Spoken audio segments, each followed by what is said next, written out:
Welcome to those of you joining us here. This is the last and third session of Tax Foundation University.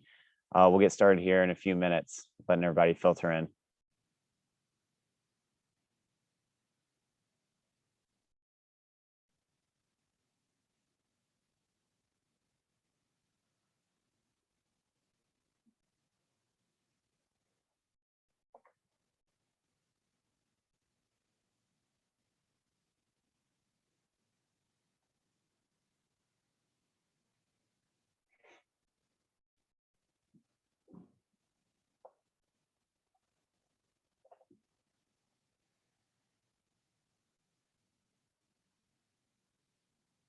Again, thank you to all of you for joining. We're going to get started here in a few minutes. Again, this is Tax Foundation University, the third and final session.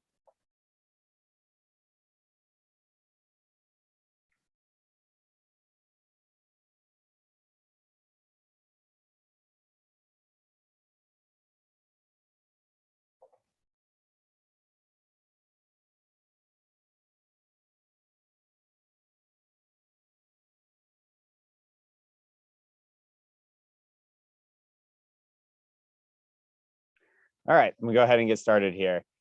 So hey, everybody. Welcome to the final session of Tax Foundation University. My name is Tyler Parks, and I am the Senior Government Affairs Associate here at the Tax Foundation. Over the sessions of TFU, we have explained the essentials of the Federal, Individual, and Corporate Income Tax Code, what the main provisions are, and how they work.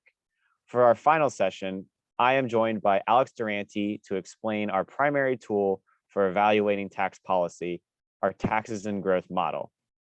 It is the culmination of decades of work by Tax Foundation experts, and it is designed to inform the tax debate. Alex will be your guide through the model, explaining how it works and how to interpret the results.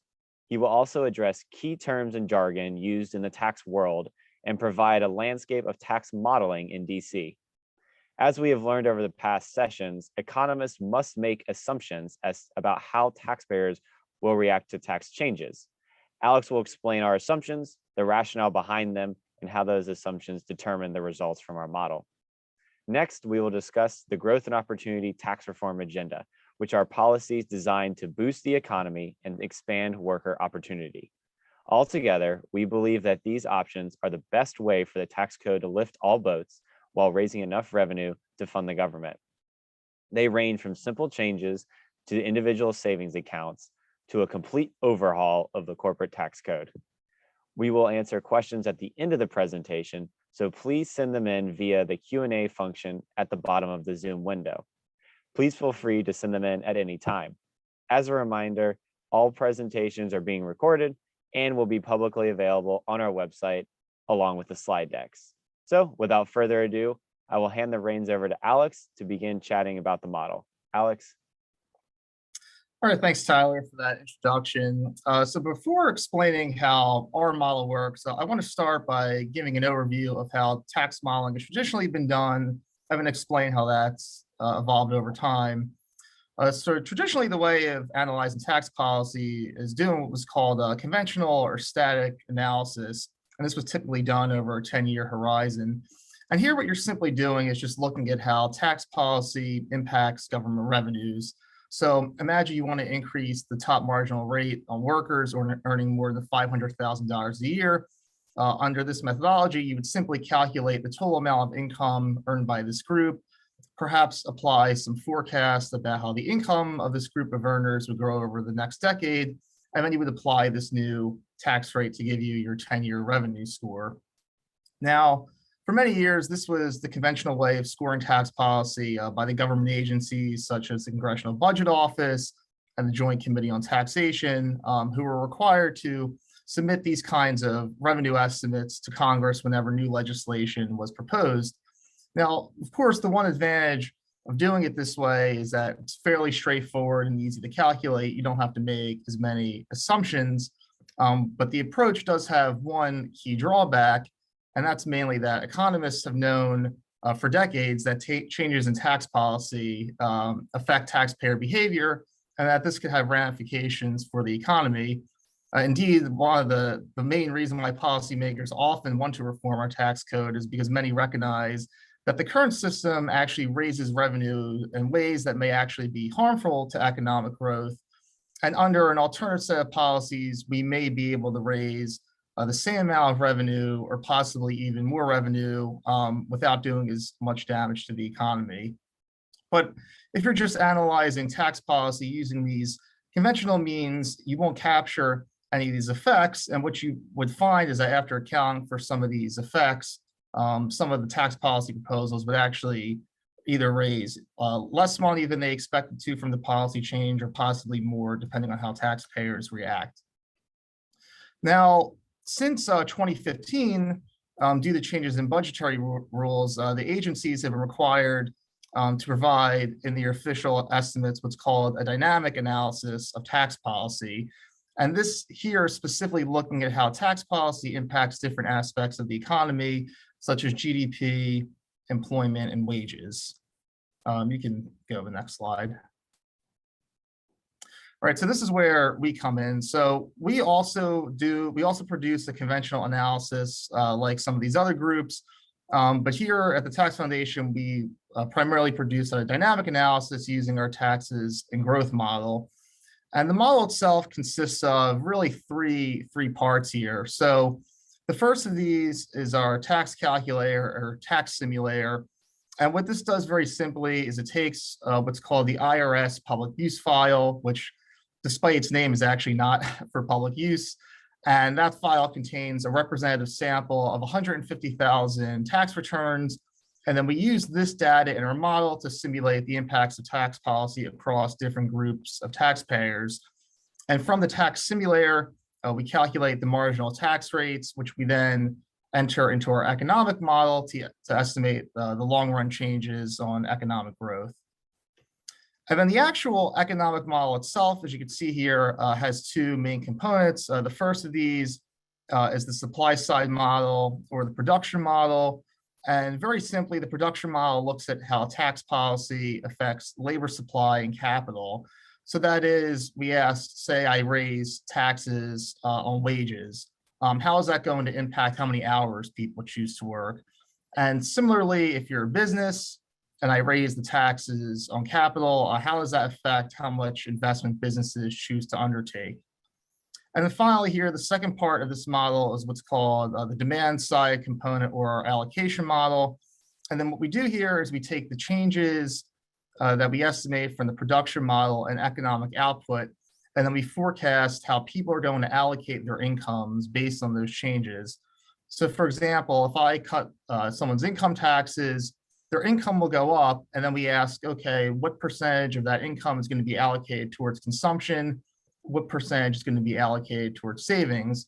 And then similarly, if taxes on capital go up, we look at, okay, how will this affect which assets people choose to hold? Will I invest more in physical capital like machinery and equipment, or am I going to hold more financial capital such as US Treasuries?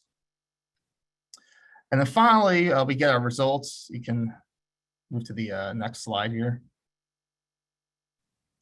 And we produce three kinds of results from our model. So the first of these are what we call our long run estimates. And we do this using what's called a comparative stacks approach. So we have a snapshot of the economy currently, then we run the model, and then we say, okay, after all these changes have been implemented, what will this economy look like in the long run? And then from there, we produce the outputs of these macroeconomic aggregates, such as GDP, wages, employment, and the capital stock. And then in addition to this, we also have the ability to do year-by-year estimates over a 10-year window. And this is particularly very useful for showing how tax revenues are affected each year under a certain set of policies and how they also interact with current policies. So as one example, the Tax Cuts and Jobs Act, as I'm sure many of you are aware, has a number of provisions that are actually set to expire after 2025.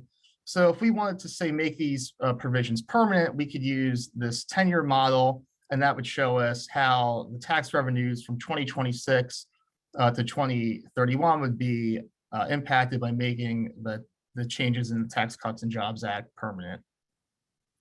And finally, one of the other outputs of our model are distributional tables. And here what we basically show is how tax policy impacts taxpayers across the economic distribution. So if I were interested in seeing how a particular tax policy affected, say, the top 1% of earners, or I wanted to look at how taxpayers, say, earning under $400,000 a year would be affected, I would use the distributional tables to answer that question. Give the next slide. Okay, so now for some of the boring stuff. I don't want to bore everyone by going through all of the assumptions in our model, but I think there's a few that are important for us to unpack so that you can interpret the results that our model produces. And the first things I want to discuss are some of our labor supply assumptions. So economists have studied for decades now how changes in tax policy impact labor supply, and they measure this using what's called a labor supply elasticity, and this is typically measured, at least in our model, as hours worked. And what they're basically asking here is, okay, if I increase the tax rates by, say, 10%, how many hours less will I work in response to that policy change? Now, for the purposes of our model, we assume that taxpayers are only somewhat responsive to changes in tax policy, and we use an elasticity of 0.3 to represent that. So for context, an elasticity of 1 would imply that the hours worked changes in exact proportion to the change in the tax. But we think there's a few reasons why that might not be totally the case, and that's because some workers have a greater ability to work less or more in response to changes in tax policy. So imagine your worker that's contracted to, say, work 40 hours a week. You don't necessarily have the ability to change your hours if your taxes go up or down. But if you're self-employed or you're a business owner, you have greater flexibility in the hours that you work, so you'll be more responsive to changes in tax policy.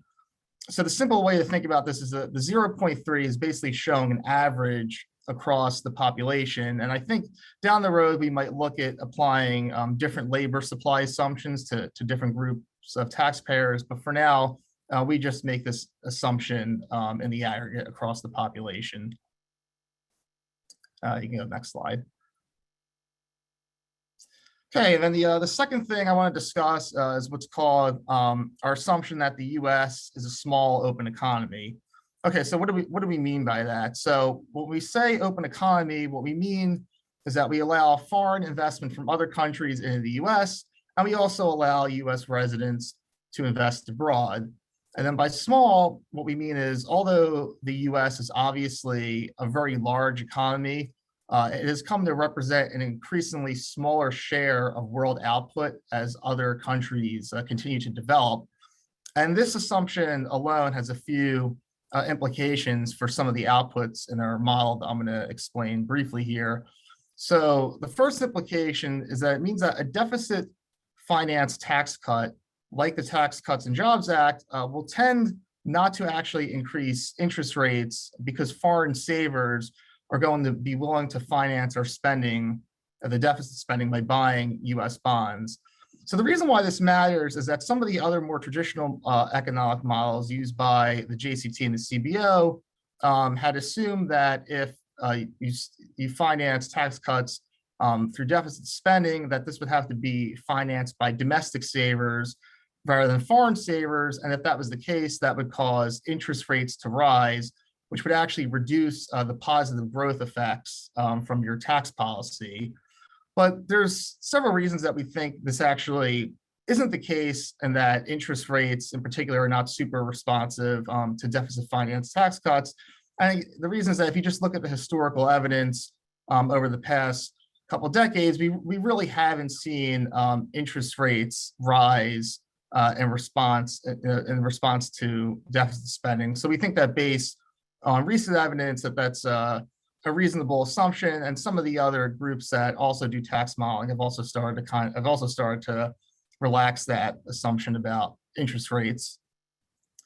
And then the second thing I want to talk about, rather the second implication here of our small open economy assumption, is that tax hikes on capital, like say an increase in the capital gains tax rate, will only slightly affect the capital stock because foreigners can buy US assets. So what this means is that, so one way of looking at this is that although the GDP itself would not be significantly impacted, or the capital stock, by say this increase in the tax hikes on capital, it would still be bad for growth because it would increase foreign ownership of US assets, and then reduce incomes earned by US residents.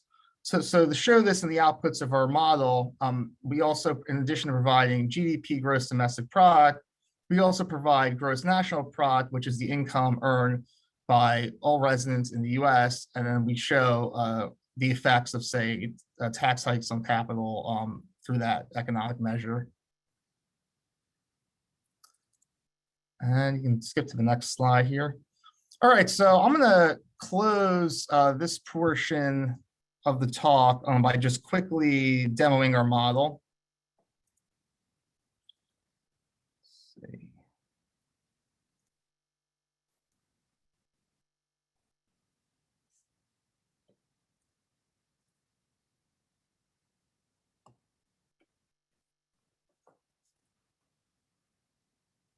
Sorry, I'm having trouble finding my cursor across all these monitors. There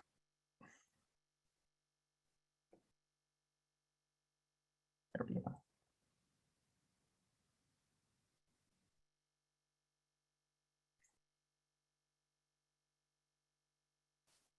Okay. Let's see. Tyler, can you see this terminal window here? I can. Okay, great. Okay, so what I'm going to model here is increasing the corporate tax rate from 21% to 28%. And I know it's said in the diagram that this runs in 5 seconds. I can't guarantee it'll run that fast, but I can assure you it's very fast.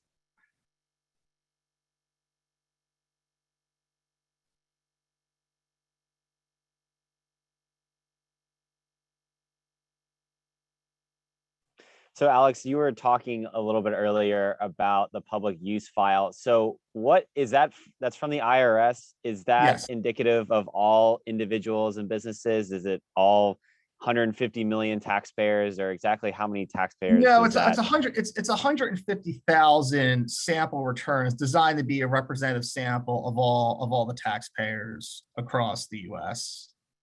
And you said it hadn't been updated since 2011. So how do we, obviously the economy and taxpayers have changed significantly since then. So how do we try to bring that up to current Yeah, day, so to we have 2022? so we have in the model what's called these growth factors, and then we scale everything up, also based on, say, CBO forecasts, so that we could basically present the economy as it currently is, not as it was in 2011.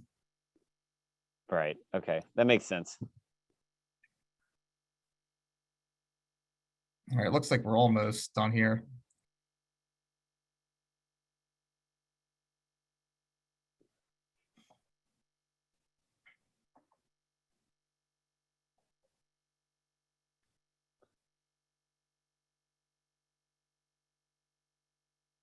So I see it's doing 2 calculations. Is there a reason why it does that? Yeah, or- so the static calculation, which is just running the tax calculator, that doesn't take very long to output, but the dynamic calculation is running the entire economic model.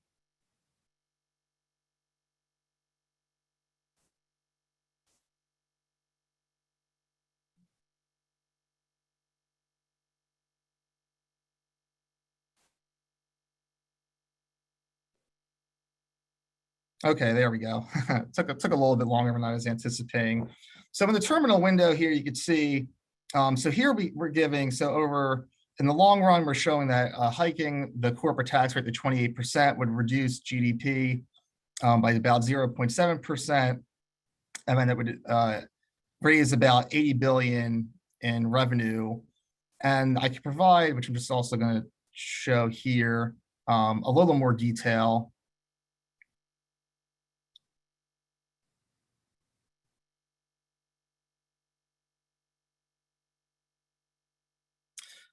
Yeah, so this gives some detail, additional detail for some of those other aggregates I was talking about. So I just want to direct everyone's attention to the final column here. So you can see, so you have to multiply these by 100. So GDP falls by 0.7%. From hiking the corporate tax rate, the capital stock falls by about 1.4%. We show that wages would fall by about 0.6%. And then finally, over here in column N, we show that raising the corporate tax rate would reduce the number of jobs by about 138,000. And then the final thing is I've already outputted this here. I'm just going to quickly show an example of what one of our distributional tables looks like. And I'm going to show the dynamic results. And again, we could show these either by income deciles, so like top 10%, 20%, 30%, or we could show this by incomes. So I'm going to show this decile breakdown. So if you look over at the highlighted column here, we're showing the impacts across all these different groups of taxpayers. And I figured that the corporate tax is a good example to demonstrate the power of our dynamic model here, because as you can see, pretty much across the income distribution, you're seeing the corporate income tax reduce taxpayers' incomes between 1.5% and 2%. And the reason for this is that one of the assumptions in our model, at least about the corporate tax, is that over time, the corporate tax increasingly falls on labor, so workers. So over time, they're going to be increasingly bearing the brunt of the corporate income tax rather than just the shareholders. And from there, that's pretty much it. So I'll stop sharing my screen. Awesome. Yeah, thanks for that, Alex. I know there's a lot more going on there, but it's really good to highlight the results and explain exactly what they mean and kind of why they, and like you said, the assumptions that we make. So let me put this back up here. All right. So we're gonna transition a little bit here. So we're gonna shift the conversation now to the growth and opportunity tax reform agenda. So Alex will talk about these options in more detail a little bit later, but first I wanted to lay out some of the goals and the vision for this project. So after more than 2 years of a global pandemic, people are eager to not just get back to normal, but to thrive. This desire, coupled with major shifts in working and living arrangements, new technologies, and new policies, presents exciting opportunities and serious challenges for American families and businesses. Increased worker mobility, both outward and upward, has created millions of job openings, outpacing workers to fill them. Currently, 1.7 job openings exists for each person unemployed, the highest ratio ever. The increasingly tight labor market and extraordinary imbalance, however, are more symptomatic of a general mismatch in the economy in which demand far outstrips supply. The return of high inflation should caution policymakers from stimulus packages and look towards other options to relieve the burden on families and businesses. To the extent we can, we need to grow our way out of this problem by increasing the productive capacity of the economy.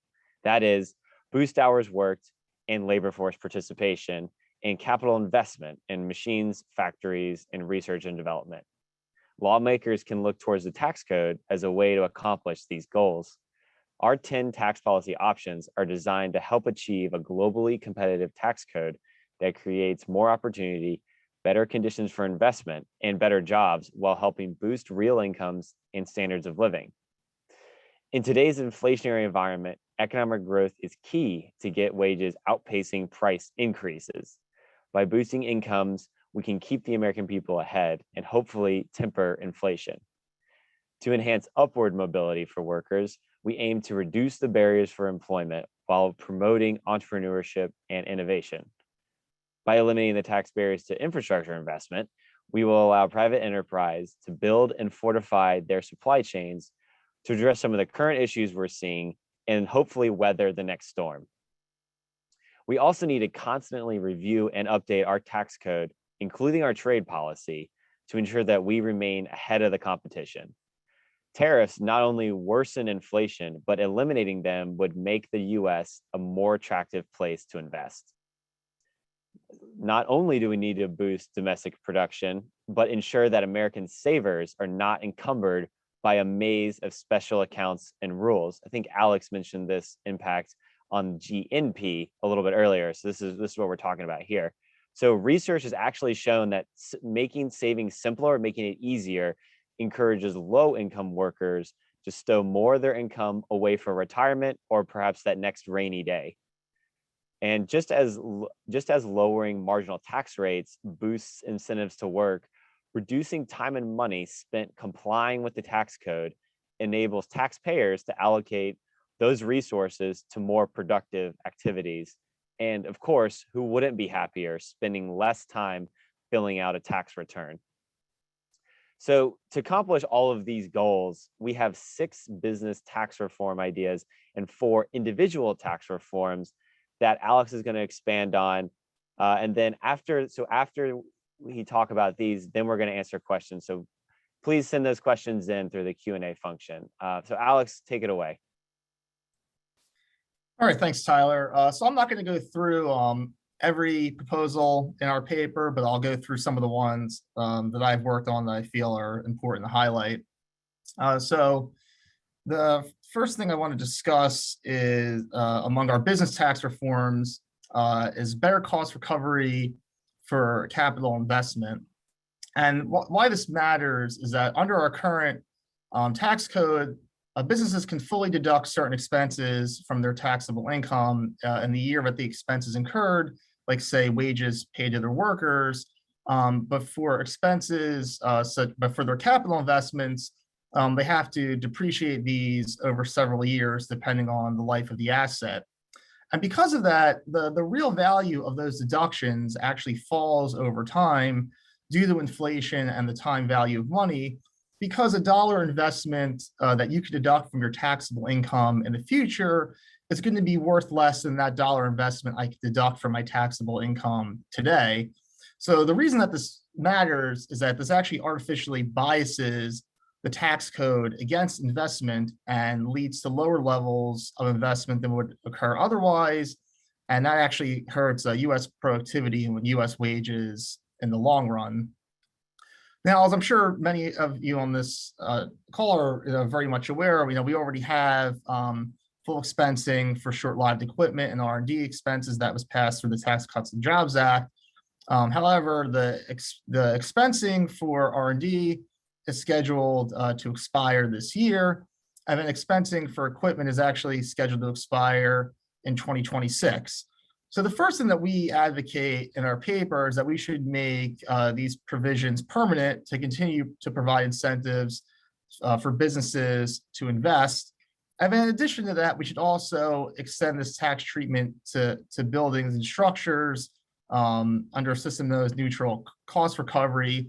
And what we would do there is that we would simply adjust their depreciation deductions, which typically occur over longer periods for inflation and the time value of money, so that they aren't artificially taxed at higher rates. And then the next item I want to talk about among our business tax reforms is making our corporate tax system more competitive. Again, although the Tax Cuts and Jobs Act significantly reduced our corporate tax rate, bringing us closer to other developed countries, we still continue to tax corporate income twice. We tax it once at the corporate level, and then we tax it again at the shareholder level when that income is distributed to shareholders as dividends. So although our headline corporate tax rate is 21%, when you actually account for the taxes on dividend income, this actually brings our corporate tax rate to 47.4%. And when you compare that to some of these other countries, that's actually still quite high. Now, other countries, other developed countries in particular, have developed different approaches to addressing this issue. So, as one example, in Australia, what they do is they have a corporate tax there, and then at the shareholder level, when the shareholders report their dividends, they actually get a credit issued to them for all the taxes that they paid at the corporate level. And then other countries have completely different ways of doing this. So as one example, Estonia, they actually fully exempt dividend income from taxable income, and they just have one entity level business tax. Now, obviously, the U.S. is unique in a lot of ways from some of these other countries, because here we actually have we actually tax corporations differently than we tax the non-corps, such as the sole proprietorships and the partnerships. So there would be some administrative challenges to implementing either something like the Australian system or the Estonian system. But nonetheless, we think it's worthwhile for the US to move in this direction and think about in order to make our tax system more competitive with these other developed countries and to continue to promote long-term growth and investment in the US. And then the final business tax reform I want to highlight here that we believe would promote growth and provide relief to consumers and businesses would be a return to what we call competitive free trade policies. And what we mean by that is simply removing the tariffs that were imposed under the Trump administration and then extended under the Biden administration. So just to recap, the Trump administration imposed several rounds of tariffs on Chinese imports of both final consumer goods and also imports on intermediate inputs. And in addition, we also imposed taxes on steel and aluminum imports and imports of solar panels and washing machines. And US businesses have had to pay about $140 billion in additional import duties since the tariffs were imposed. And although the goals of these tariffs, were to hopefully revive the U.S. manufacturing sector and to secure better terms of trade with China, it's not really clear when you look at the economic evidence that they have actually achieved any of these objectives. And in fact, we have several blog posts on our website. That's also an ongoing blog series where we've been walking through the research that sort of highlights the cost of these tariffs. And what pretty much all these economists have found is that by raising the costs of these intermediate inputs and then also inviting retaliatory tariffs from countries such as China, the tariffs have actually hurt US manufacturing overall and reduced employment in that sector. And because the president has unilateral authority to impose the tariffs, the president also has unilateral authority to remove them. So for this reason, we think this is one of the most readily available, timely, and efficient ways that the president could deliver support to U.S. industry while also helping to lower costs for its consumers. And we can move to the next slide here. Thanks. All right, so now I'm going to close here by talking about some of the individual tax reforms that we discussed in our growth and opportunity paper. So one of these we call for streamlining social benefits, specifically the child tax credit and the earned income tax credit. Now, these are very large social welfare expenditures in our tax code, and the economic literature has shown that they've both been very effective in reducing poverty. And in particular, because the EITC, the earned income tax credit, has some built-in work incentives in that program, it's also been shown to promote work. And the way that these policies work is that the amount of credit you received depends on the number of qualifying children in your household, as well as the income that you earn, and then above a certain income threshold, both the credits phase out. Now, even though, again, the evidence has shown that these have been effective programs, the problem is that both of them are very complicated to administer in the tax code. The earned income tax credit, in particular, requires taxpayers to meet at least 20 requirements even to qualify for it. And due to these complexities, the earned income tax credit, in particular, has a high rate of error in payments that issues to taxpayers. And this isn't necessarily, usually when you discuss this issue, there's this perception that, taxpayers are, intentionally, defrauding the IRS, by underreporting their income, but it's not really, there's probably a part of that goes on, but there's, if you look at the evidence, there's not just overpayments, there's also underpayments as well. And a lot of this is really just due to the fact that the reporting requirements are complex and taxpayers often have a difficult time comprehending and complying with them. And then in addition to that, another drawback of the EITC is that it also contains significant marriage penalties. So for instance, if a single mother marries someone without any children, depending on how much of them earn when they marry, they could actually be receiving fewer benefits from the EITC than if they had not married. Now, there's numerous ways these programs could be reformed. One of them would be to remove all the childcare related benefits, like the child tax credit, completely out of the tax code and give that to another government agency to administer. And that would reduce complexity in the tax code and also free up resources at the IRS. One such proposal that's called for doing something similar to this is Romney's Family Security Act, which we discussed in our paper briefly. And that basically would eliminate the current child tax credit and then convert it into a monthly child allowance from $250 to $350, depending on the age of the qualifying child in the household. And then that would be administered through the Social Security Administration instead of the IRS. And like the child tax credit, the program would continue to phase out at higher incomes. And then the act would also reform the earned income tax credit by replacing it with an earnings credit with a maximum of $1,000 per adult. And then it would remove marriage penalties within that program by eliminating the head of household filing status entirely. Now, obviously, there's a lot of different ways, to reform these programs. Some of them would have higher costs than others. And the Family Security Act, Romney proposed to pay for some of these changes by eliminating certain welfare programs and tax expenditures in the code. And we just want, and obviously, there's different approaches, but we just wanted to highlight this proposal in our paper just to show that there's ways that we can continue to support working families through these programs, but also continue to reduce complexity in the tax code. And then the next policy on our individual income tax reform agenda that I want to discuss are ways that we can remove tax barriers to personal savings. Building savings is an important part of financial security, and it's very important for families to have access to emergency savings during times of a crisis, such as a global pandemic. And ideally, we believe here that the tax code should treat consumption and savings neutrally, but in practice, our tax code actually taxes savings multiple times.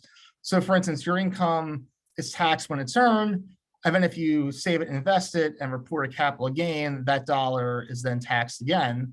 So the problem with this is that this biases our tax code in favor of consumption and against savings. And we know from the economic literature that savings and investment is very important for promoting long-term economic growth. Now, our tax code does have certain ways of mitigating the double taxation of savings. We offer a certain tax exempt savings accounts to taxpayers. The problem is that there's just so many of these accounts. There's the education savings accounts, there's the health savings accounts. It's often very difficult for taxpayers to keep track of these. And the accounts themselves are subject to different rules regarding how much can be deposited in any given year, and then also rules regarding when the money can be withdrawn. So in our paper, what we would propose is just consolidating all of these into just one universal savings account, which can either have traditional 401k treatment where you're depositing pre-tax money and then your withdrawals are taxed, or it could have Roth style treatment where you deposit after-tax money in the account. I mean, you don't pay any taxes on the withdrawals going forward.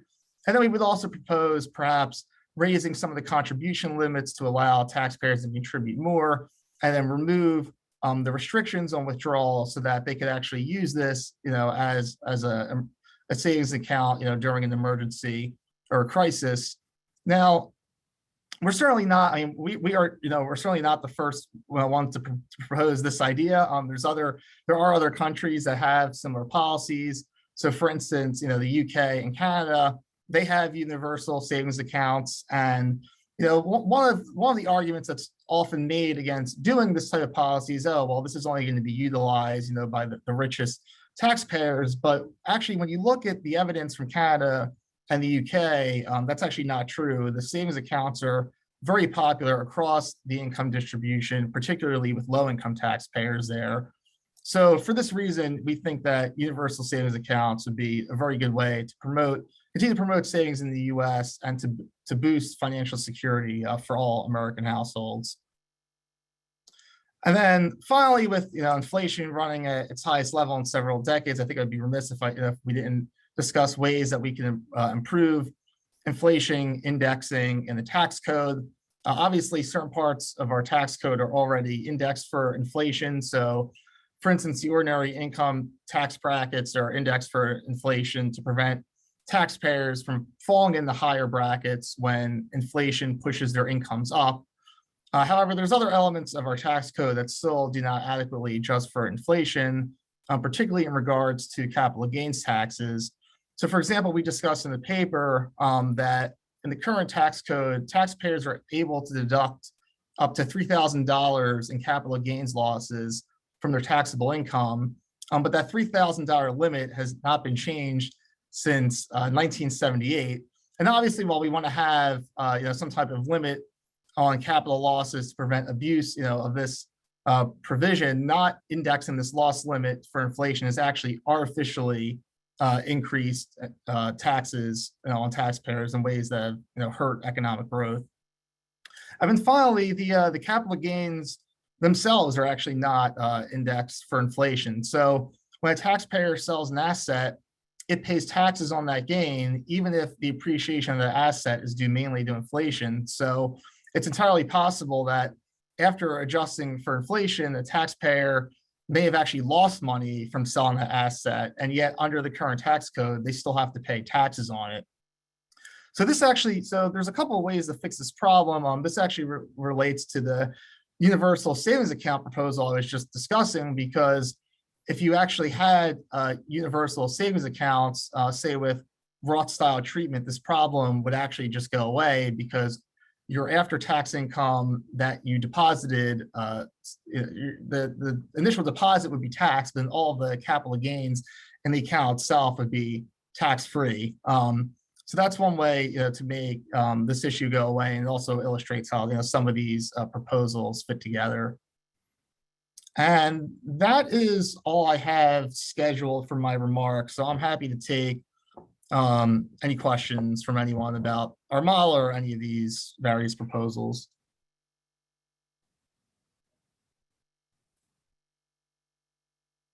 Yep. Tyler, you're muted. Yeah, sorry, I just saw that. But yeah, no, that was a great overview, Alex. Really appreciate that. A good run through and explanation of exactly why we like these ideas.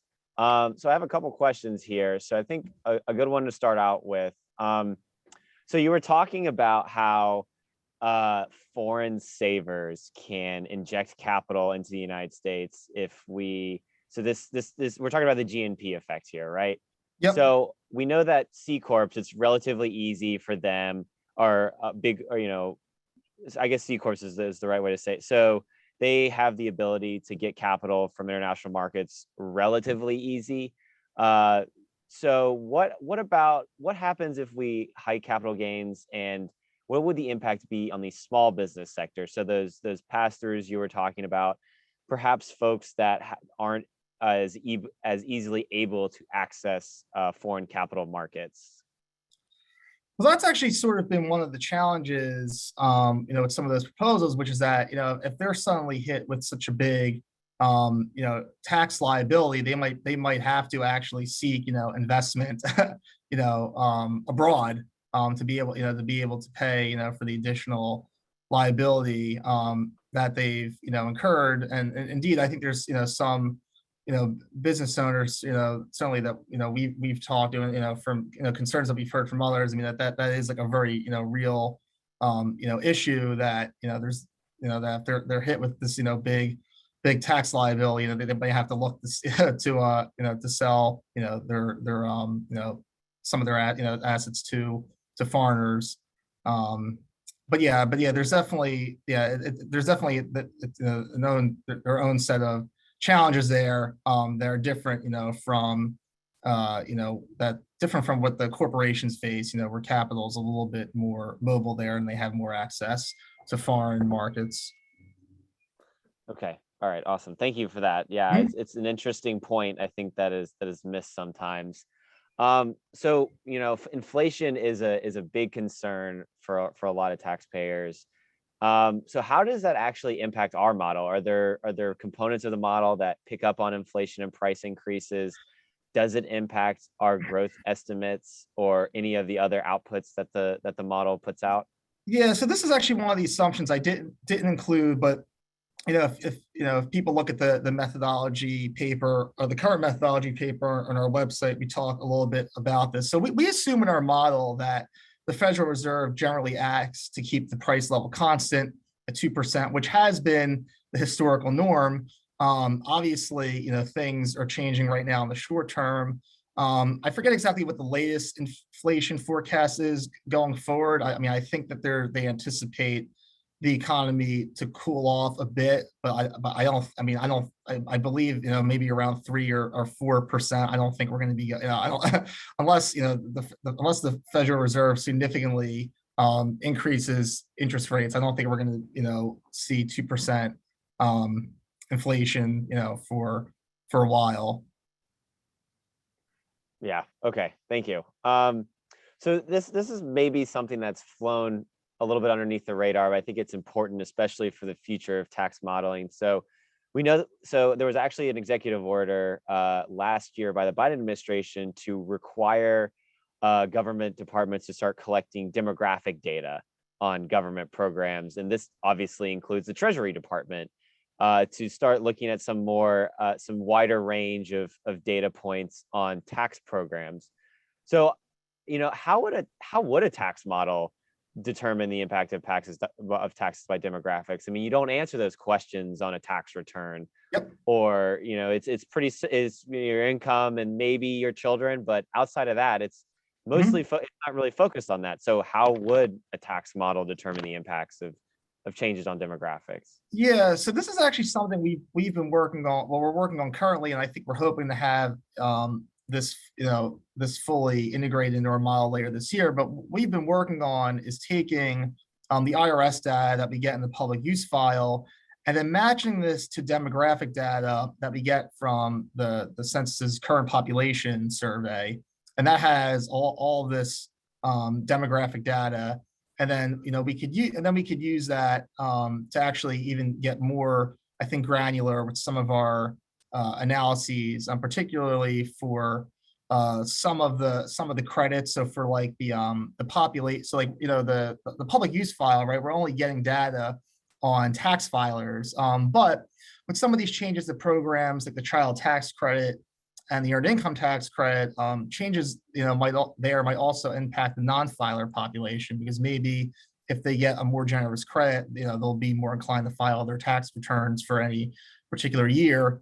And the current population survey would give us more detail on that population, for instance. So yeah, so this is something that's an ongoing project for us, and we're hoping to integrate all this demographic data into our model later this year.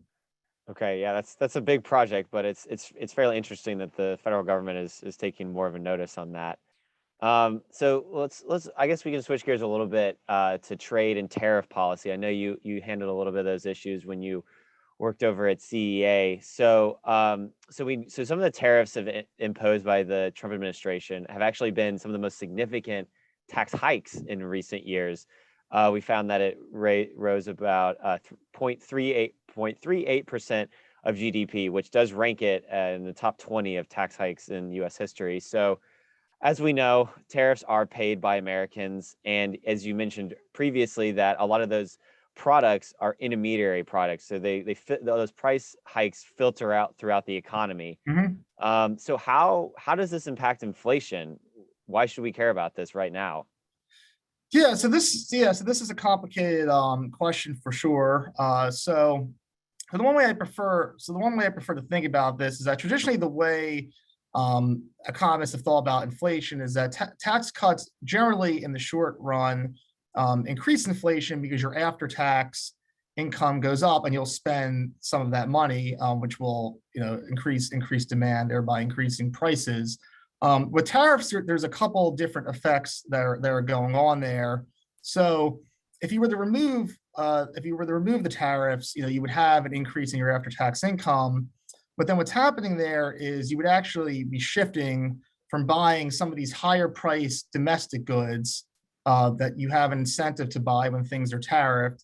You'd be shifting from there to buying cheaper imports. So first of all, that money would be flowing, out of the U.S. And then because the imports themselves are cheaper for a lot of and a lot of these are intermediate goods into U.S. production, the prices of some of those goods would fall as well. So I think for this reason, when you net out the two effects, I think you would probably see some mild price deflation from repealing the tariffs. And indeed, if you look at the Pearson Institute of International Economics, they just put out an analysis recently where they estimated that removing the tariffs would reduce inflation by about 1.4 percentage points, which is obviously inflation's running pretty high right now, but that's pretty significant for sure. Yeah, I mean, I think consumers and producers would appreciate any reduction in inflation at this point. Yeah, however small, I think everyone would be grateful for. Yeah, exactly. Yeah. Yeah.